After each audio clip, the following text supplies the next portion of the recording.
Today we're going to take a look at a different kind of button. It's called a shank button. I have some examples right here in front of me. You'll notice that there are no holes in the top of them like the 4-hole or the 2-hole button. These get attached through a little loop called a shank. Okay, probably the best one I can show right here is this one here. You find this kind of shank button mostly on coats. It's got like a little metal loop right here, and the top is just plain. It's kind of a half ball shape. Again, with a little metal loop. You can also have little plastic ones, and they have a plastic shank on the back. Here's another example of a metal one with a different kind of shank. Now these two you'll find occasionally, it's kind of hard to see. It's basically just a little ball button. Okay, so little pearl buttons, this little gold button, they have a shank kind of built in their shape. Okay, as you can see, this is still totally round, and the shank is kind of drilled through that ball there. Okay, and same with this one, except the ball is kind of cut out. Occasionally you will have a shank similar to these on a flat button, but mostly you'll see them on the little pearl buttons or a button like this one, the bigger ball button here. So I'm going to show you how to sew on a shank button. I'm going to use this type of button with the metal shank. I've already threaded my needle with just some black thread, the same distance I always use, and I've already marked where I'm going to put my shank button. So the first thing you want to do is, just like with the 4-hole button, you want to come up through the area you're going to sew your button on. Go ahead and pull all the way through, making sure your knot is touching the back of the fabric.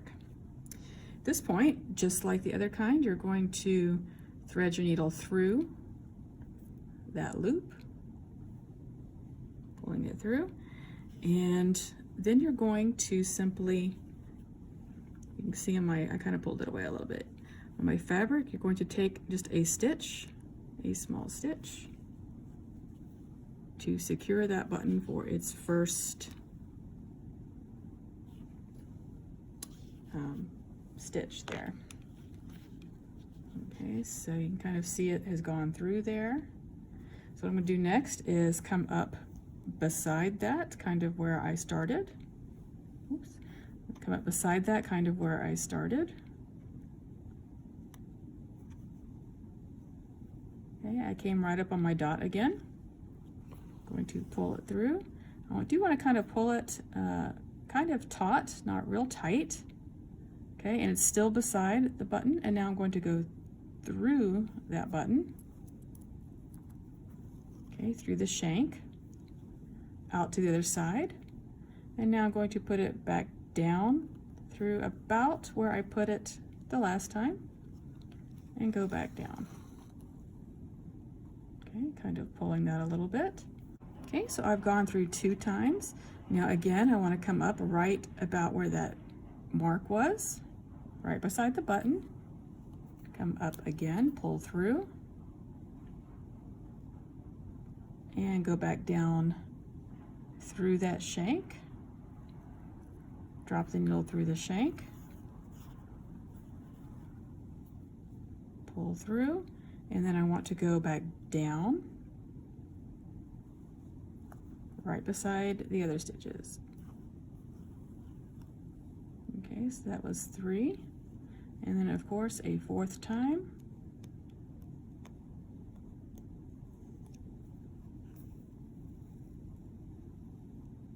And I'm going to go back down through that shank. Okay, and I want to go back down through my fabric. So that was 4 times, and again, just like on the other buttons, 4 is the magic number. The one difference we do have here from the other button is we did not make a shank on this. It has a shank, so you don't have to make the thread shank. This is going to go through the buttonhole just fine. So you'll want to flip over your fabric. Okay, ideally you shouldn't have much in the way of what it looks like in the back. I'm going to go through the stitches I do have to make my knot.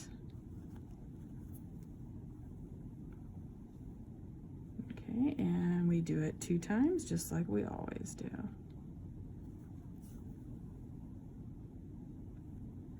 And there we go.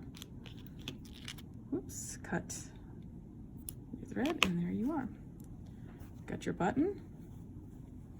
You've got your stitches going through the fabric, through the shank, and back down to the bottom again. Okay, now occasionally you can do this kind of a faster way once you get you know, a lot of practice on the other kind. Sometimes it works out even without a lot of practice. But if I come up, I'm going to use this little plastic one with the molded shank in there. If you come up through your dot or your marking, whatever you used, okay, with your thread, and go ahead and go back through your button shank, and then go back down beside it just like you started the other one.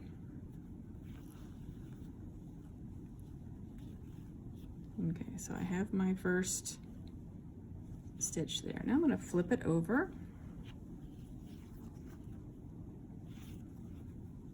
Okay, make sure you pull that button on pretty tightly. Find out what, okay, your shank, where your shank is going through, and you can usually from the back side kind of find that hole through your fabric and come back through just like that, and it just creates kind of a faster way. So I'm going through the hole. Okay, I'm just making it a little faster. Okay, got like a little loopy thing there. Okay, we'll try again. So that was 2. I'll go through again. 3. So I'm going through that loop. I'm just going through the back side.